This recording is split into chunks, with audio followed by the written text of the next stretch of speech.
I wanted to share a bit more of my personal story, especially in regards to a lot of the things that Paul VanderKlay has been making videos about lately. And these are some things that I would have liked to discuss when I got the opportunity to talk to him, but because of the limited time, it didn't really get a chance. But he's been putting out a lot of videos lately about marriage equality and the boy crisis and just the differences between men and women and how sexuality is portrayed in our culture and in the church when I did get to discuss the Mars Hill Rise and Fall of Mars Hill podcast with him, a big part of that too was talking about sex and the unique message that the Mars Hill Church was giving, and also about the purity culture. And I have some experience with this stuff, and some of it kind of crosses over into my personal story, and I have opinions about it too. So I just thought I'd share, and I didn't really write as much full manuscript of my thoughts, but just kind of put some brief bullet points just to kind of try to see how it goes, to be a little bit more off the cuff, and hopefully it's not too rambly, but if it is, it is. And I was looking at my bookshelf, and I found this copy of Real Marriage by Mark Driscoll, which I never actually read, but it was $7 after he had left the church. So I thought, hey, it's got to be something good in there. I haven't, but now I feel interested in reading it now that it's become a subject of controversy, especially since this is the book that they apparently inflated the sales on. But anyway, so I have in my past kind of parallel storylines of my own history. On the one hand, I was raised in a very godly Christian home, and my parents almost shared too much about how wonderful married life could be, and sexual intimacy within marriage was a great blessing and worth waiting for. And I had no trouble believing that and embracing that idea. But at the same time, I was also exposed to pornography at a young age. Kind of in a story that was more common, but pre the internet. But some boys in the woods had grabbed one of their father's magazines, and I was probably only 7 or maybe 8. I think it was 7. When I was exposed to that, and it wasn't the soft core kind of stuff either. And I was too young to be aroused by that, but it created a preoccupation in my mind. And because I just want to know and understand everything, it kind of put a seed in there that was not healthy, and so that kind of made me overly preoccupied with sex and things like that when I was very young. And obviously I wish that hadn't happened, but it's part of my story and I have to deal with it. And as I grew older in my teen years, kind of there was both of the different spheres of my life intensified. On the one hand, I was really got serious about my relationship with God when I was about 12. And part of that was somewhat of an embrace of the purity culture kind of thing. And I actually didn't end up reading the I Kiss Dating Goodbye book. I read the second book that Joshua Harris had wrote, which was about his own story of meeting his wife. And I read many other books on the subject. And I really saw the wisdom that as a teenager, there wasn't really a good reason for me to be spending a lot of time trying to go on dates and things like that.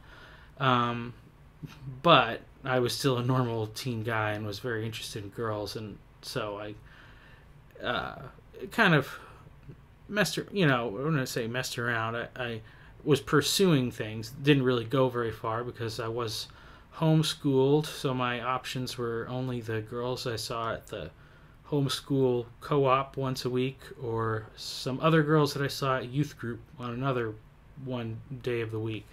But I was a normal kid. It ended up after I kind of wanted to go the normal dating route and didn't have a lot of success and had a little bit of a rejection and heartbreak, and one girl didn't want to was not happy that I hadn't tried to kiss her soon enough, and so after that I kind of took stock, and then I really came to the conviction that it was kind of a waste of time, and I decided that I would wait until I was old enough for marriage to be feasible before I would seriously consider dating. And I made this official by giving a speech in our homeschool group speech class that was called Dating with Integrity. And I realized that the courtship movement and the purity movement as such was a little bit too restrictive and a little bit too narrow-minded. And I saw that there could be some, it didn't have to be so pharisaical in its approach. So I gave a speech that was saying, look, you people, fooling around with all this nonsense, it's not really wise. And it wasn't very popular, and then therefore I was not very popular.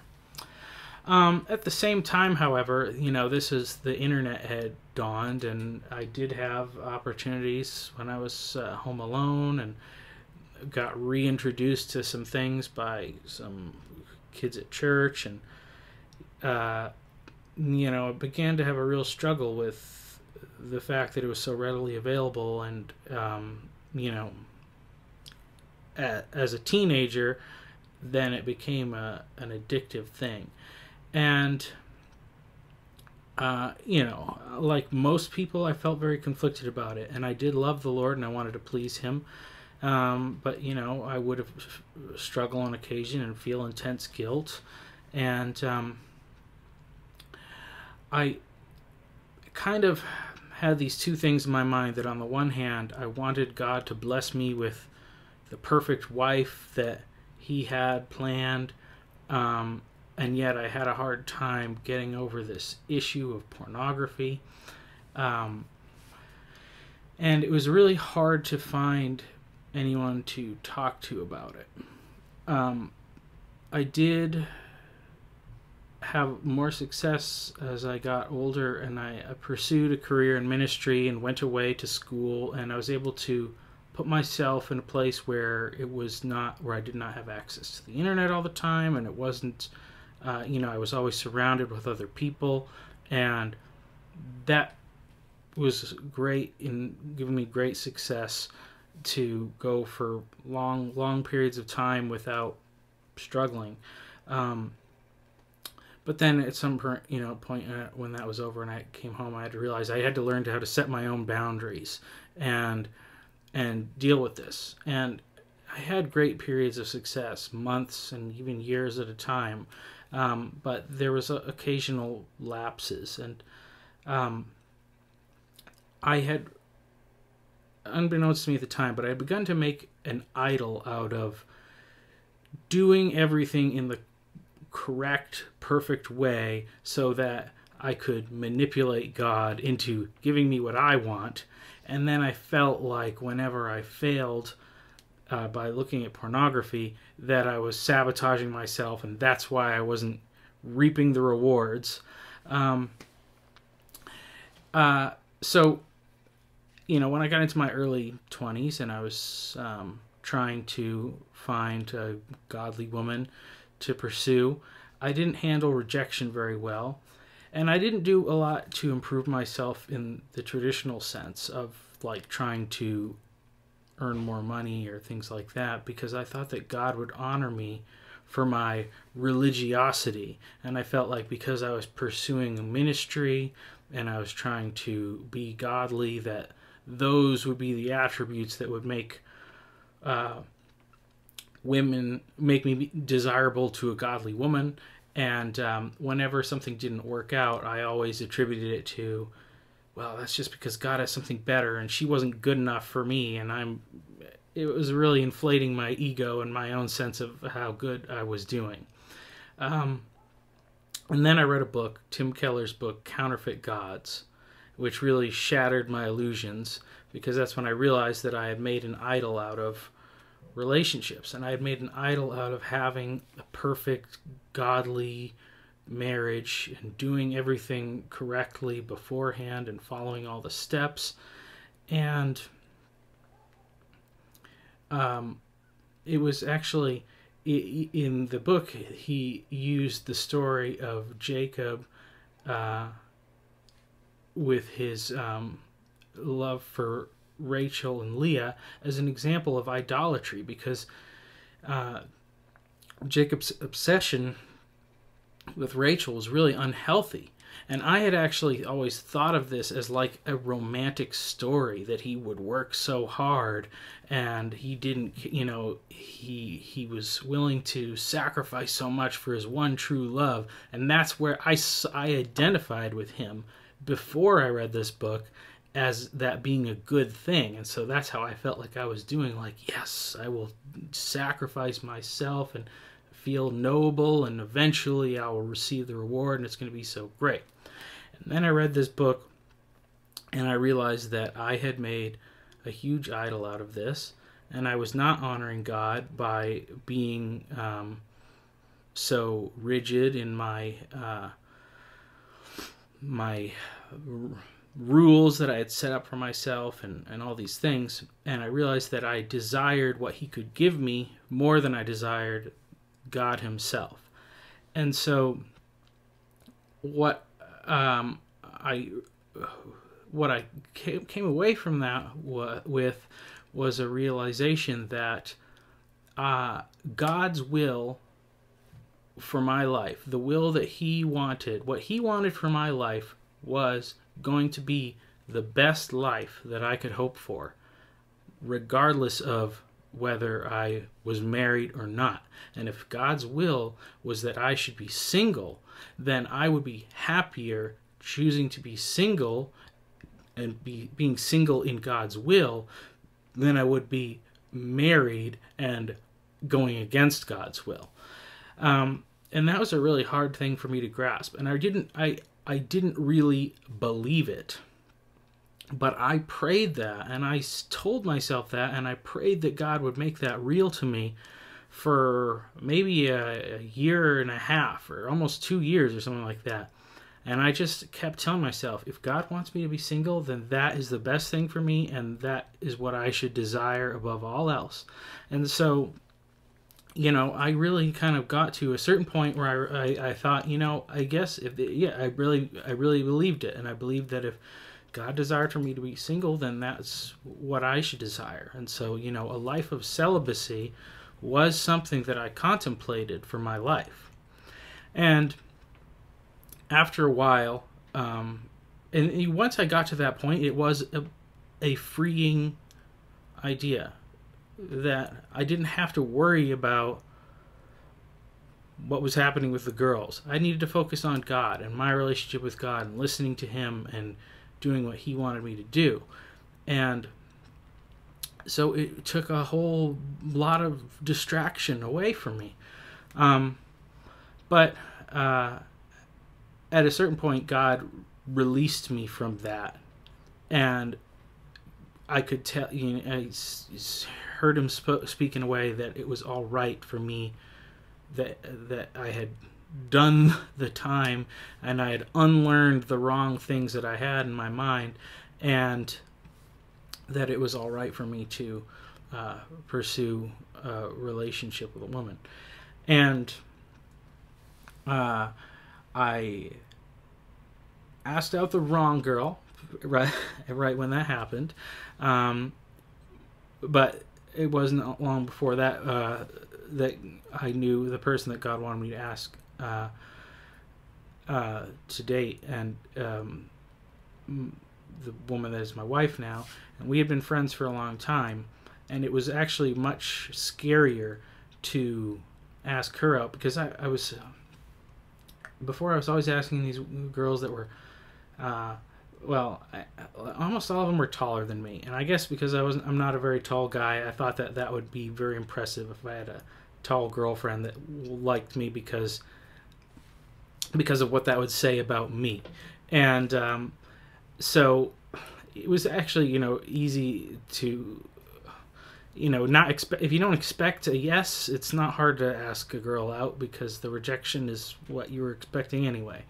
But the woman that I married, I had known that she was interested in me earlier, and it was actually a lot scarier because realizing, whoa, if I ask her out, and she says yes, this could actually go somewhere. And I had been on several first dates and 0 second dates up until that point, so that was all unexplored territory at that point. And so that was a little bit frightening. But I sought God, and I I asked him for signs and things, and I have zero doubts that this is the woman that God intended me to be with, which is the thing that everybody wishes they could say. And the interesting thing about that is that it's still really hard, and marriage is really hard. And this book here was the book that we read for our premarital counseling, Sacred Marriage, by Gary Thomas. And I don't remember a lot of the book specifically, but just this little part here has stuck with me. What if God designed marriage to make us holy more than to make us happy? And I think that idea is something that really liberated my mind in a lot of ways, because all the success that I have had has been when I put off worrying about what would make me happy, and I instead sought to serve my wife and to do the right things by her. Now, on paper, our marriage would fit all the criteria of the purity culture, because we abstained until our wedding, and we've been faithful to each other, and that's really great. But we still have hang-ups, and some of that is due to my involvement with pornography, because I can't say if some I can't differentiate desires that came because I was exposed to something that was not godly versus what is normal and healthy all the time. And so in my mind, that means that I need to learn to be content with the relationship that we do have, and try to be. I never want to put pressure on my wife to make her feel uncomfortable, to make her feel inadequate, that she's not everything that I need. And so that's a big danger, I think. And I think that was a lot of the messy stuff that kind of got caught up with the Mars Hill message that they were putting forth, because there was a little bit too much emphasis maybe on the wives to fulfill all the desires of the husband. But what if the husband's desires are not fair and loving and godly? What if those desires were born out of sinful experiences in the past? And obviously, I know that they did speak a lot about men using pornography, and that was something that needed to be cut off, and there was no tolerance for that, which is the right response. But I can't go back and listen to every single sermon and find the balanced approach that's in there, but people speak to different things at different times and different places, and at one point in the culture the need may have been more great for the one message than the other. But these are things that are so my wife pushed me to become more of a complementarian, and I think now that it is the better way.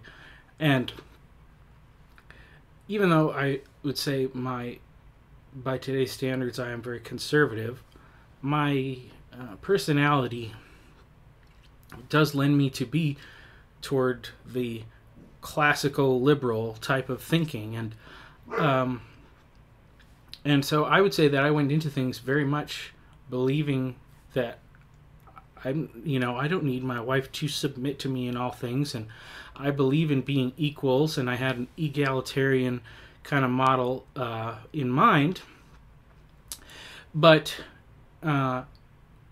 she wanted me to be the head, but she did not willingly just submit to everything I did. I had to really rise to the challenge, and it's been very difficult because I'm not an overbearing person, and that's not what it means to be the head. The head is the person that is willing to die. The husband is to represent Christ in the marriage, and I'm taking on the ultimate responsibility in that role. But what it made me think of is that in a lot of ways the egalitarian idea is based not on equality but on equity. Like many of the followers of Jordan Peterson would know, it's more based on a equality of outcome rather than an equality of opportunity. And I think that there's a real propensity for everything to fall to the level of the lowest common denominator. No one is willing to rise above what the other person is doing. And I think in the true complementarian model, as it's supposed to be, it's not that one person is above the other, but both people are competing to put the other person on top. Both people are trying to outserve the other and to raise the other person up and to honor the other person. And so it's not about being fair. It's about going overboard in how much you build the other person up. And that's how I understand it. And I think that it just is misunderstood when people talk about these things. They just imagine overbearing husbands demanding submissive wives that stay at home and stay at the kitchen and all these things. And it's not about that at all. And to the woman who is accomplished and who has her act together, that means the man needs to step up and he needs to become that ideal. So that's one of the ways that I think that it's misunderstood. But to kind of go into some of the ways that this is the cultural discussion about these issues, I think that the true Christian sexual ethic is an almost impossible ideal, and everyone falls short in their personal behavior and in marriages. I think that the purity movement, it was not perfect, and it was too rigid, and some people were hurt by it. but the wholesale abandonment of it is not good because we've not replaced it with anything better. We've just shied away like we're embarrassed of it. And no system is perfect, but I do believe that from my classmates and people I've known from Christian college and its discipleship programs, that there is no divorce, but I believe that there's less divorce than in many other groups of people. And many of the people I know have been married now 10 and 15 years, and yeah, some of them have gotten divorced, many of them have not. And I think the overall average for the wait until married, or at least from when you've decided to committed your life to Christ, and then getting married young, getting married quicker rather than long dating, long engagement. If the commitment to the marriage is there, it is not a bad thing. I think it does work well, and it does solve a lot of problems. But it's not a one-size-fits-all solution. I didn't actually get married until I was just before my 30th birthday, so that's a little more average in the world than it is in Bible college land. So, but I was being obedient to God, and that was what He desired for me. So that was my best possible solution. Now, I was thinking about this thing with like marriage equality, and I had not really ever considered ways that it could be good or possible, or because to me the biblical teaching is pretty straightforward, and like Paul VanderKlay, I think the very most strongest argument against it is from Genesis, that in Genesis, not the verses against homosexual behavior, but the verses that affirm that God's original plan was for one man and one woman. And so that's part of why it's hard for me to go all the way to the affirming side, but I've expanded my thinking in some ways of how we should handle these things and what different approaches we could take. And so here's a couple of things I was thinking about. For every person, there are roughly 3 scenarios that we can enter into as a living situation. You can live alone, you can live with a person of the opposite sex, or you can live with a person of the same sex. And I'm just saying living as in a housing arrangement. Everybody has those options. For me, I spent many years before I was married living with other guys, roommates, and that was a pretty easy situation. I've lived alone as well, and so I've experienced all 3 of these scenarios at various points in my life. So as a person that is heterosexual, living with other guys was very easy. If I was living with women who were not my wife, that would probably be a strange and more it probably would be an unwise situation, I would say. Obviously, as a married person now, that's an ideal. But for every person, there's going to be a different level of difficulty in those things. And for me personally, living with a woman is the most difficult. But, like I said in this book, this is part of God's plan to make me holy, to make my wife holy, and not necessarily to make us happy. We are happy. There's a lot of happiness, but, there's fighting too, and there's a lot of stuff, and we have a lot of ways to grow. So I think that's one thing to consider, is that when we're choosing, if we're choosing, or if we're listening to how God is directing us, certain situations will be easier and certain ones will be more difficult, and choosing the more difficult ones may be wisest for us if we want to grow. Now, if you are attracted to someone who is the same sex, living with someone who is the same sex may be the more difficult option, because then you're putting yourself in a position of temptation. Some of these thoughts were really random, but anyway, so that's the thing. There is a benefit to all these situations, but sometimes the difficulty of the situation is a blessing because it causes us to grow and to become more holy. Why has the church abandoned purity? Now, Joshua Harris's version was not perfect, but it should have been improved. It should not have been thrown away. And this, I think, is a big problem. I think there's a basic assumption in a lot of churches that we can't really expect teenagers not to have sex. We can't really expect unmarried people in their 20s not to have sex. We just assume that it's almost impossible, and so it's not even talked about. And the other thing is, why has the church been so weak on pornography? And as I said, this is something that I struggled with.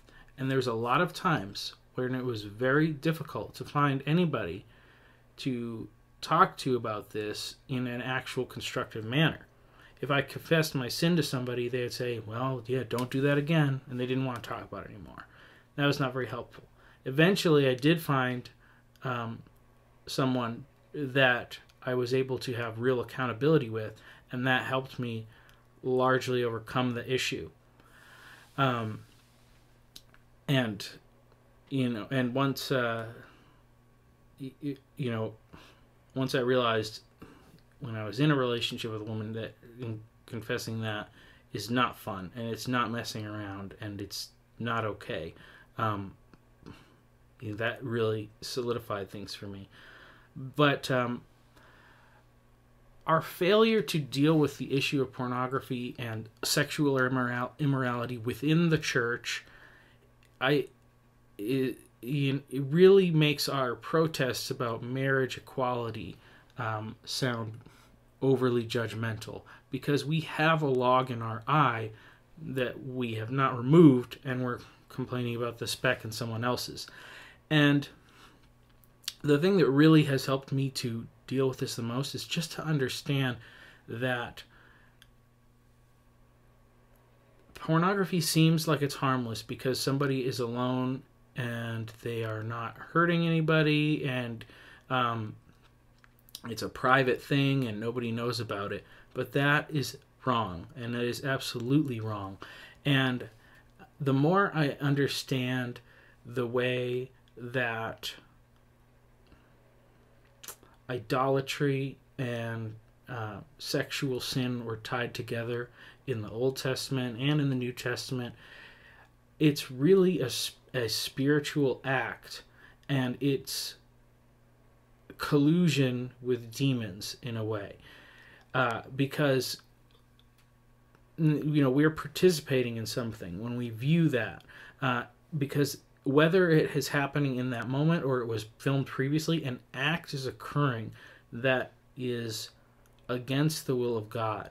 And, when we look at it, whether we pay money for it or not, those people are getting reimbursed, which means they're incentivized to continue doing it. And this is, creating the culture that goes from everything from these luxury beliefs that Paul's been talking about in regard to the Jordan Peterson podcast. This whole system that has just perpetrated, and gone through our whole culture about cheap and easy and free access to sexual gratification. And it's setting people up to begin engaging in this stuff at younger and younger ages, where the psychological harm is more and more difficult to undo later on.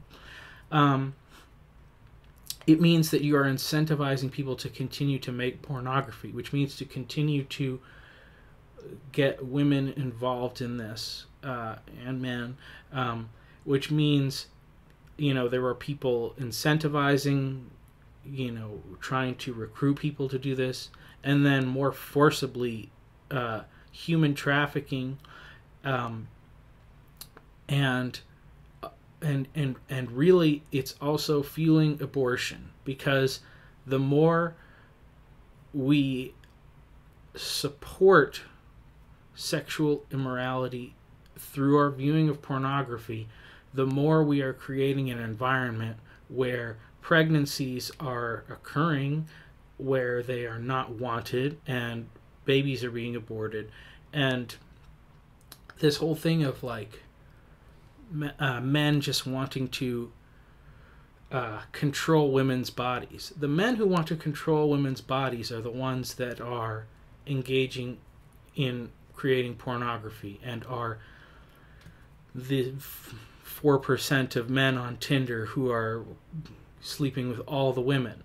It's not the people who are opposed to abortion. And so if we, in good conscience, which I believe many people do, oppose abortion and do not want unwanted pregnancies, then we need to get really serious about cutting pornography out of our churches. And if we are Christians and we are professing to the world that we follow Christ, we need to be spotless in this regard. And obviously people fail, and that's why there is forgiveness and there is repentance. And so we need to be vocal about it so that we can speak against it, but also so that we can have grace and forgiveness for people when we fail. And the problem is that basically the church is silent on this issue about 99.9% of the time. Obviously, in some places people are doing well. If a church has a men's ministry, hopefully that's a part of it. But it needs to be addressed all the time. It needs to be addressed on Sunday mornings, I believe, because it is it's the thing that sets the whole ball in motion. And the ramifications on it, on young people, who then from then on are going to be disappointed in sex and frustrated by sex because they've been sold an image that is unattainable, and they're going to have a belief that it's supposed to be this thing that is totally not realistic at all. And the church just really needs to get their act together on this. And I think that's like the main cornerstone of this thing. Unless we can figure out how to handle that, we don't really have a leg to stand on in regards to marriage equality and things like that. And so I think the key really, though, is we need to figure out what is the true Christian sexual ethic. And I think, it's the most ideal way. What would that look like? I think that abstinence until marriage is a big part of that. And I'm speaking in ideal, so I'm not saying yes, obviously nobody is going to do this perfectly, but we need to have an unattainable ideal that we can, so that we are all being in the honest position of we're all sinners, none of us are righteous, we all need to strive to reach that goal. And that way, the division is not between the married heterosexual people and the unmarried and the other people, but instead the division is Jesus and everybody else. And that's where the division should be. So some of the things, abstinence until marriage, no touching the swimsuit areas, I guess. those are the kind of standards that I really don't, for ideals.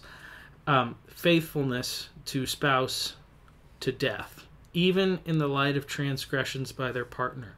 And I think of the book of Hosea, and Hosea loved his wife like the Lord loves Israel. His wife was unfaithful, but that is the love of Christ, is to stay beyond reason. When it's absolutely understandable that someone would leave, but that you would be willing to stay. That is the ideal we should strive for. I think that the spouse needs to be the lone object of sexual desire and should not be compared to others. That is the standard I've tried to live by. My wife is my standard of beauty. I don't compare her to other women. I try not to engage in letting my eyes be all over other women. Obviously in this day and age, it's very hard to avoid graphic images and things like that. But I think remembering and thinking about that, the cost and the participation, the participation in sin that we are engaging in when we dwell on those things is very helpful. Especially now that I have daughters and I realize I do not want them to grow up in a culture where they're only valued for their sexual attractiveness. So I need to do everything within my power to change that culture. And so I want them to see me loving their mother and being totally satisfied with her. So that is what I think. Comparison, we shouldn't be comparing our spouses to other people. We should be content with who they are. Much like Hosea with unfaithfulness, you should love your spouse even if they get fat and ugly or whatever. It's not that is the commitment. Don't give up on your spouse before Christ gives up on you, which is never. So spouses should serve one another sacrificially and expect nothing in return.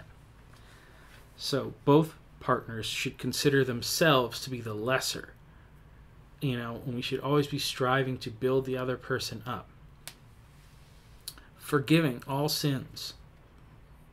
Not in a way that is excusing sin, but in the way that God knows exactly what we did and understands the harm that it costs and loves and forgives us anyway. That is the way that we should treat our spouses. And not sinning against our spouse. In the same way, our actions should be pure towards them. So if we hold to a standard like that and all those things, and if somebody could follow all of those things perfectly, but they were doing it with somebody who is of the same gender as them, then they would actually probably be more holy than most people in most heterosexual marriages. But, that is a very difficult ideal. And I think that the true Christian sexual ethic is extremely hard. But the beauty of it is that even if we don't do it perfectly, as well as we can do it, we create a safe space, a place where people can be truly happy, because there is safety there and there's trust. And if the church had a legitimate argument in the public realm that we have the true key to sexual fulfillment, it would be spiritual dynamite.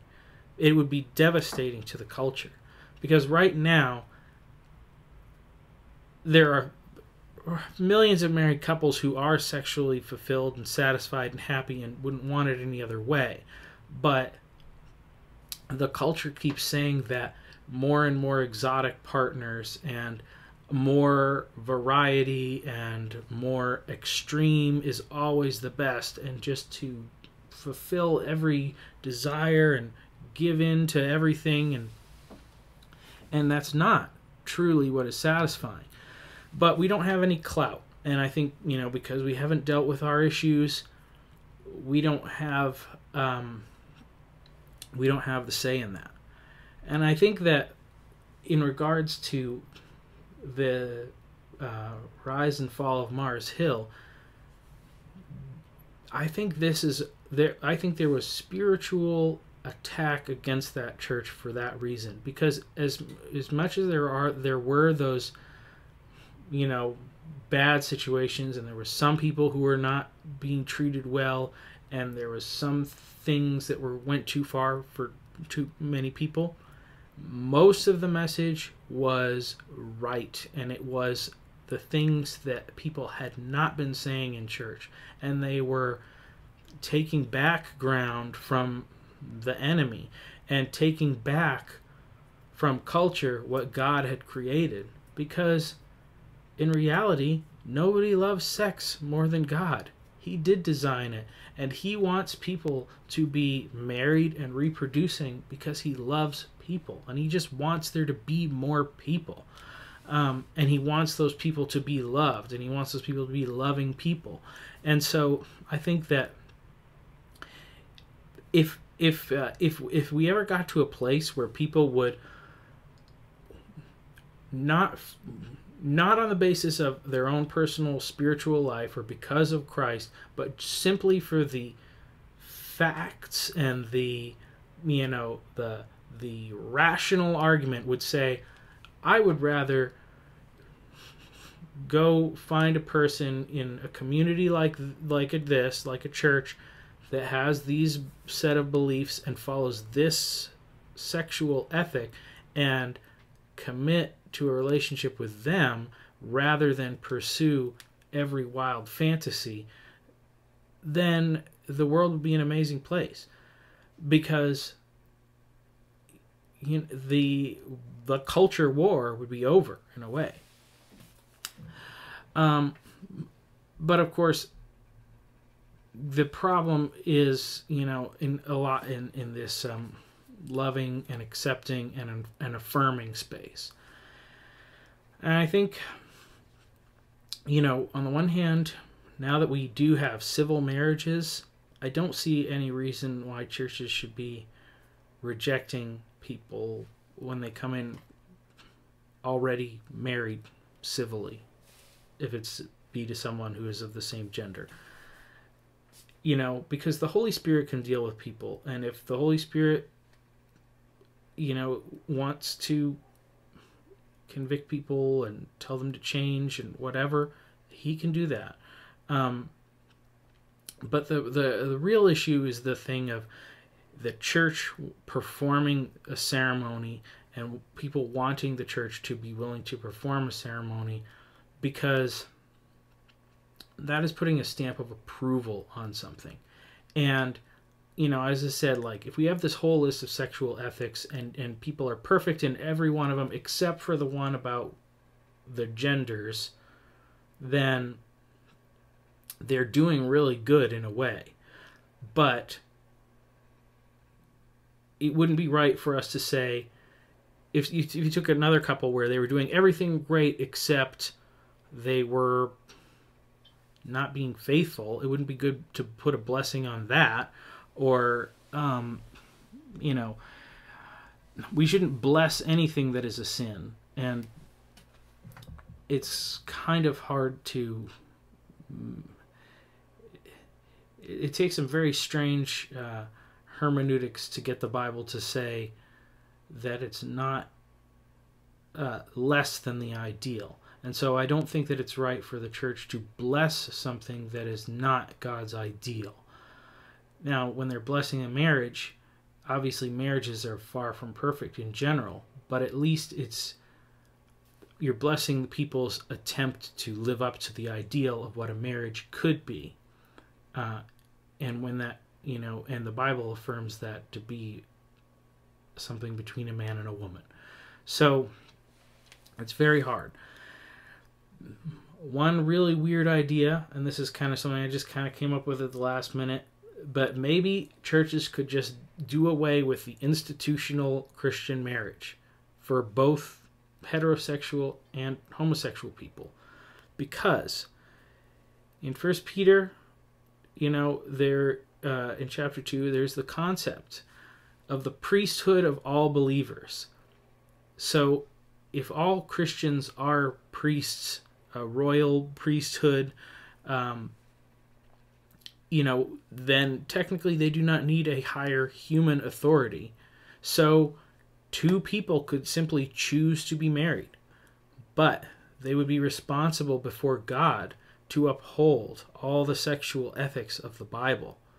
And if they, if they're willing to do that, then, that's between them and God. That would be a weird way.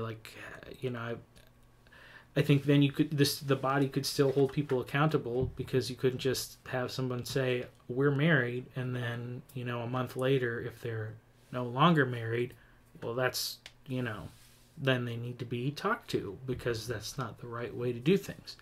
But I guess in an ideal world, it could work something like that. So those are just some of my thoughts on the things, and